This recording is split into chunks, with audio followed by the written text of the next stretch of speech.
Hey there, drone fans. Rick here again from Drone Valley. So I'm doing a clip today that I'd hoped I didn't have to do.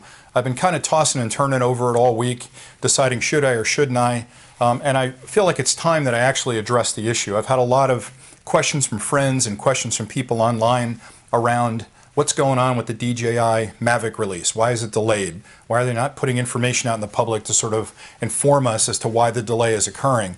And I wanted to spend some time and just go through what I consider a reasonable conversation about why this delay may be happening. Now, I'm going to put this clip out immediately, and I may look like a total fool because they may release tomorrow and start shipping these things all over the country. And if that's the case, that's wonderful. Let's all hope that happens. But if it doesn't, which is my suspicion, I'll kind of give you a couple of ideas of what I think may be holding it up, and also maybe how quickly we may see these things released. Now, part of my frustration, which is a lot of the venom I'm hearing from the field towards DJI, is that if you're going to delay it, at least tell us why you're delaying it and when we can expect it to ship. I think that's a reasonable request, and I'm not here to beat up DJI. I'm not here to defend them. Again, I have one on order myself, so I'm in the same body politic you guys are, waiting for this technology to be released. But I felt like I'm reading a lot online, and it's getting very kind of angry out there about what's going on. The one thing I have to point out, and this is true for me as well as the rest of you, it's not like if you've paid for it as a pre-order, you can't cancel the order and get your money back. You can do that right now. You can go to their website, cancel it, you'll have the money back in no time. So that's frustrating. And I get that it stinks that you did the pre-order 2 minutes after the website opened up. And you've been waiting almost a month now for this thing to show up, and it hasn't. It's like Christmas morning when you're thinking that bike's going to be under the tree and it isn't. I get that. But I want to strongly suggest we've waited this long.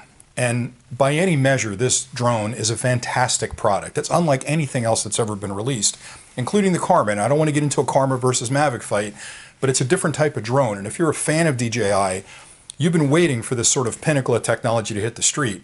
So as frustrating as it is for me to wait for this and sort of not know when it's coming and sort of 6 days past when I expected it to be shipped, I'm willing to wait for it. So I'm going to keep my pre-order in line and kind of see where this thing goes. Totally up to you guys if you do it, but hopefully some of the insight I'm going to give you based on my own research and discussions will give you a feel for maybe when you're going to see this thing released.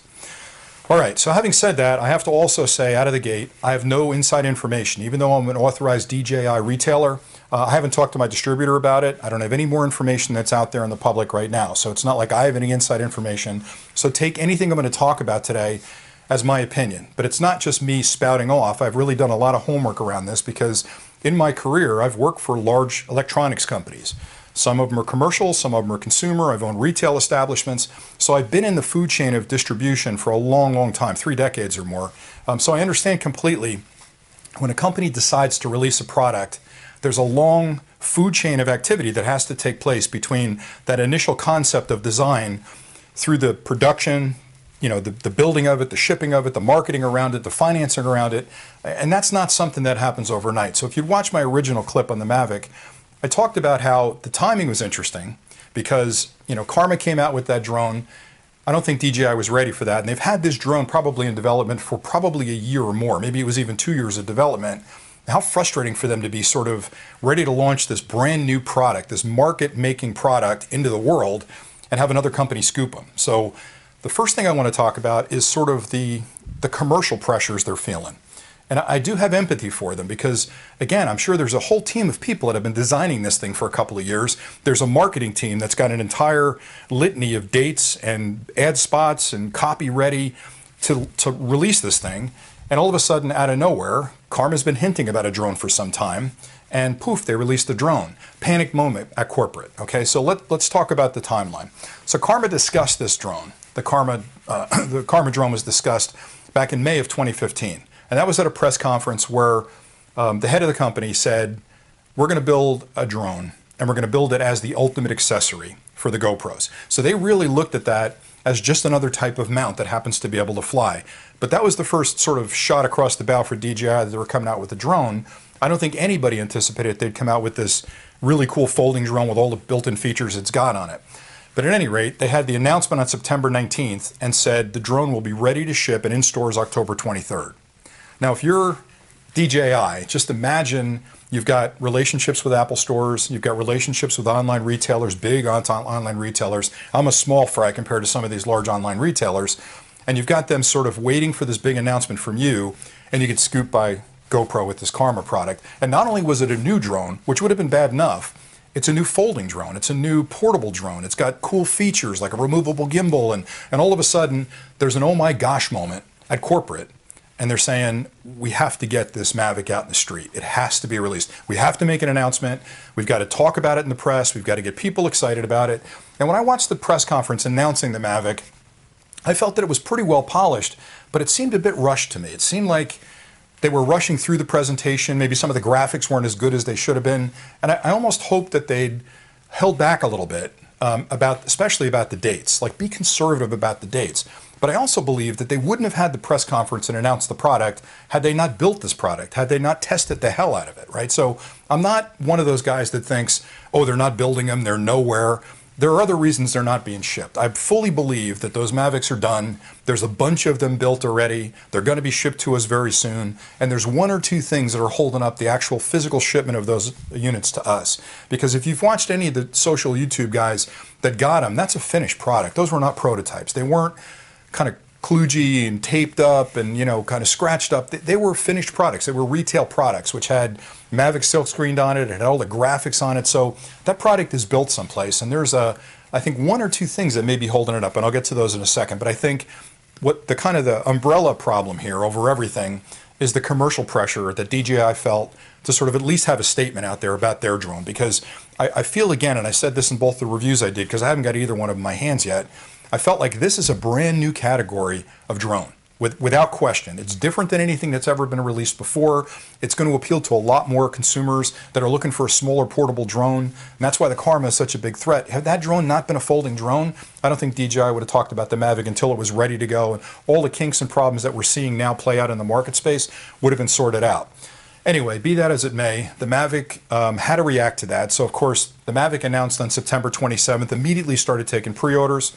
I think, again, the big problem they had was they said, we're going to start shipping that on October 15th. And then everybody, including myself, said, get my credit card out, let's order this thing. I want to get one in to review it and play with it and fly it. And I'm a huge fan of DJI products. I've shown you, I've owned the Phantom 3 Professional, I've owned the Phantom 4. I fly them every day somewhere, and I fly a bunch of other stuff, but they're my go-to product. So I love this company. And as frustrated as I am at this point, that I feel like they said it would be the 15th, it's been delayed, I'm still willing to give them some time because they build some of the coolest technology on the planet. And this Mavic, for all intents and purposes, is dramatically different than anything that's been out before. So I love this product a lot. So, okay, DJI felt like they had to pull the trigger on the announcement. They made the announcement. They thought they could ship for the 15th. Something happened. The bigger problem I think they've got, beyond just me being upset and a bunch of other people being upset because the pre-orders didn't ship, is they've got a commitment with Apple to have it in the stores by November 2nd. So as much pressure as I'm going to put on them, which is nothing, right? Because if I cancel my order, I'm one guy out of 50,000 orders. They could care less about me. Apple's a whole different story. So if Apple's got advertising dollars put aside and they've put promotional things together like posters and they've trained their people and they're expecting shipments to hit their stores probably this week for a November 2nd in-store release, that's a lot of pressure from a large corporation that knows how to release a product and stick to dates. So I think it's not just the consumers that are breathing down DJI's back at this point. I think Apple's probably giving it a lot of pressure as well. So I think all those guys want to release the product. I don't think any of them want to hold back and not release the product. I think there's one of two problems going on here, and I'll get into that now. The first problem, and I did a lot of research online with this, and this is something that's been floated in some of the forums, and I think there may be some merit to it. When you're going to release a new product, really, really early in the development cycle, you're going to start building the product, and you're going to call it Project X. You're not going to name the product. If you name the product, you've got to be sure that when you name the product, you've done a full trademark and patent search. You've had attorneys focusing on that since day one. You floated 7 or 8 names past the attorneys. They're going to go out and do a trademark search, and they're going to make sure nobody's using that trademark for a similar product or really any other product. You can see on the screen now that DJI kind of waited a long time for that. So when I do a trademark search against the word Mavic, there's already a company that has that registered. It's a bicycle company. They make specialized bicycle stuff. They've had it for years. Now that wouldn't seem like such a big problem, but that word Mavic is not a common word used in regular conversation. So it's a unique trademark, which means you can't just start using that. You have to apply for a trademark patent. And a lot of people looked at that and said, oh, that's going to be a big problem for them because you can't trademark the same name. That's not true. You can actually trademark the same name for different classes of trademarks. So if you look closely at the screen, you'll see that the original Mavic trademark applied to classes 12 and 19, which apply to sort of bicycles and things like that, mechanical things like that. What DJI did was actually apply for a trademark in a bunch of other categories. So I'm going to have to read them here. It's class 9, 21, 23, 26, 36, and 38. So they patented a lot of stuff because that drone is a magical unit and it's got a lot of things going on inside, so that they're covering all their bases. The problem is, if you look at the dates, that only happened in August. So these trademarks don't happen quickly. These trademarks take a long time. Once it's been trademark applied for, attorneys are assigned, and then the attorneys that work for the trademark office have to do a bunch of research through all the files and folders from years gone by to make sure nobody else is using it. There isn't an active trademark against it for the classes that DJI has applied for. This could be a 6-month or a year-long process. That's pretty scary, because if it really, based on the filing dates, it looks like it happened in August. If they only did it in August, there's no way this thing's going to happen quickly. The other path they could take is to go to the original trademark, I believe, the original trademark owner, and do some kind of licensing to say, look, we've applied for a trademark, we'd like to license the trademark in the meantime, and then once we get the full, trademark approval, we're good to use our trademark. The challenge is, if you're the guy that has the trademark and you see this firestorm of interest in a product and DJI has announced the release date and they've slipped, puts me in a really great position to negotiate that. So I believe that if that's the problem, if there's a trademark conflict in there, that DJI's attorneys are working really, really hard to work out some kind of deal to say, we're going to release the Mavic temporarily and pay you a licensing fee until we actually secure the trademark on our own.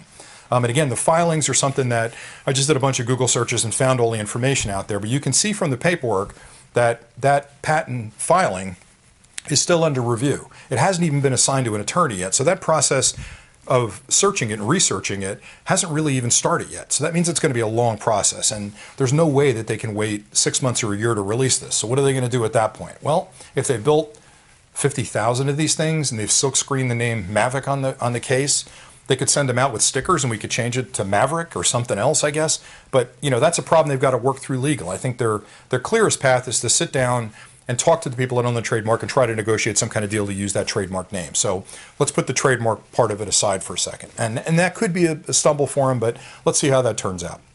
The second problem, which I think may be closer to the mark, is, again, I've been in electronics for a long time. I've worked as a lab manager developing products from very inception point all the way through production and release. It's a burdensome process, and especially in the case of the Mavic, because when you think about the technology built into that drone, everything is different. It's not like they went from a Phantom 3 to a Phantom 4 where they're moving printed circuit boards over, sensors are similar, software is similar because they've got a similar number of sensors, maybe a couple of extra sensors, but the GPS, the GLONASS, all the stuff that they used on the Phantom 3 is working on the Phantom 4. With the Mavic, the drone's new, the controller's new, the camera's new, the gimbal's new, the battery's new, the connection cables to the actual iPhone outside of it is new, the power supply is new. So any one of those components that has a problem or has a defect that they found after they've manufactured it will delay it. Now, you could argue ship it and then ship me the replacement part when you figure it out. Maybe that's something they're considering. I mean, that's an expensive thing to ship a product, even if it's wounded, let you play with it for a while and then send you the parts that'll fix it.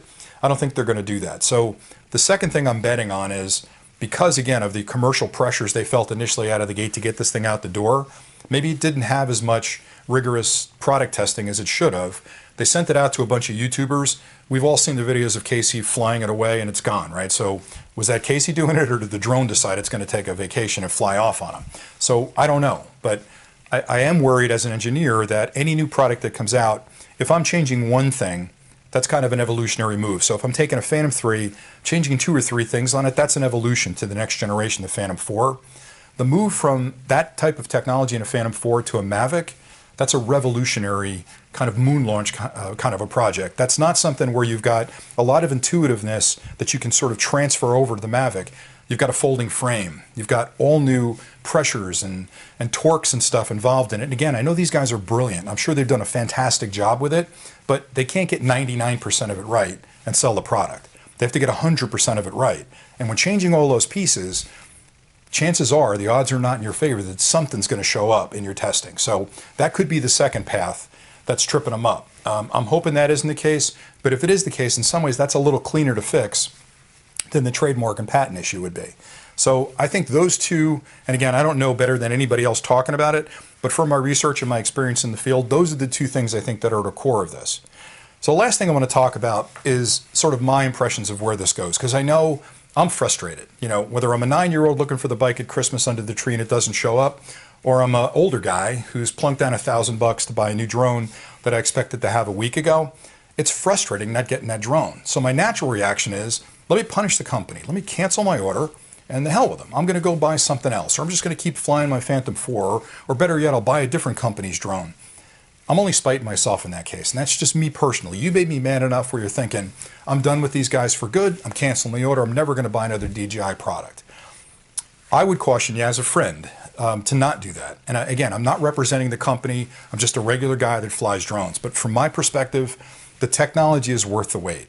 So the fact that they missed the date, I'm pissed off about that. But I'm sure they're going to come out with the product, and when they do, this product looks like it's going to be astoundingly cool. So I definitely want this drone. What I'm a little disappointed on, and I think you've got a good point on this for the rest of you that are angry about this part of it, is just be honest with me. As a manufacturer, you really have a relationship with me. I bought a bunch of your products already. I intend to buy a bunch more of your products. I'm the one guy you should be honest with. And anytime there's this type of public pressure where you say you're going to do something, you don't, it turns into a scandal. And the next thing you know, everybody's on the forums complaining about it and questioning your ability to execute. It doesn't look good for the company. And it doesn't just hurt you with the release of this product. It hurts you, DJI, as a company with all your products, because the fact that Karma's coming out and people are on the fence about which one to buy, they want to buy your product, but maybe they don't trust you now and they're going to buy the other product. So I guess for me personally, I trust you enough that I'm going to keep my pre-order in play. And I'm expecting you're going to come out with it. But my guidance to the company, which is what everybody's asking for, is just give us a clear statement. We're big boys and women. Tell us what's wrong. Tell us when it's coming so we can all sit back, take a deep breath, and just relax and know that the product's on its way. And that'll also give us a chance to say, do I want to wait another 30 days? Am I okay waiting another week? Is it not going to be till springtime? Maybe then I won't buy it today. Maybe I will cancel my order. But if we're all adults about it, people won't be mad at the company and it won't damage you long term. So my guidance again to DJI was just come out with a clear statement. Somebody at that company knows what the hiccup is. And yes, if you come out with that, people are going to cancel their order. Some of them, not all of them. Hardcore guys like me and most of the people that are buying it will respect you for the fact that you're being honest about this is an incredibly complex product. We had a glitch we didn't expect. It's going to delay it 3 weeks. We'll start shipping them November 15th. I think all of us would understand that, or the most part we'd understand that. So just give us a clear message. That's what all I'm saying to DJI. Anyway, that's all I had to say on the issue. If you guys have other theories or you think I'm crazy, please put them below. Don't flame me. I hate talking bad about a company like this, but I'm frustrated, and I felt like enough of my subscribers and enough of the people that I fly with and friends of mine are frustrated as well. And I felt like some of the conversations were getting a little bit weird, you know, so I thought I'd do a clip real quick to give you my impressions on it. I think it's going to be a phenomenal product when it hits. I think it'll own the market, quite honestly. I'm just hoping that happens soon. So anyway, thanks a lot for watching. Hopefully you find this helpful. Subscribe below, leave comments below. We have a new Twitter account, so there's a Twitter number up here you can use to subscribe to our Twitter account if you want to do that. And thanks an awful lot for watching.